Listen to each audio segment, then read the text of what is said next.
ភាពក្លាហានទឹកដមសំឡេងបេក្ខជនរូបណាខ្ញុំសប្បាយចិត្តពេលប្អូនខ្ញុំនៅរស់ហើយអាចច្រៀងឲ្យខ្ញុំស្ដាប់បានអាចធ្វើឲ្យកម្ពុជាតារាចម្រៀងទាំង4រូបដែលជាគណៈកម្មការពេញចិត្ត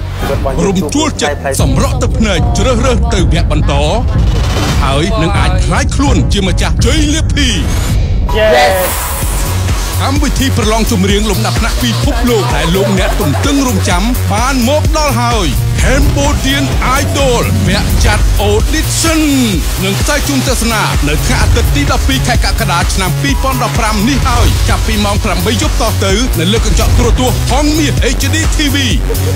Cambodian Idol វគ្គចាត់ Audition ឧបត្ថម្ភផ្ដាច់មុខដោយភេសជ្ជៈបើកម្លាំងខារ៉ាបាវអ្នកតស៊ូដ៏អស្ចារ្យបំពង់ហេតុសៀងភីវអ៊ីវសញ្ញាតាប៉េធ្វើឲ្យខួរក្បាលស្រស់ថ្លាបន្ថយភាពឈឺចាប់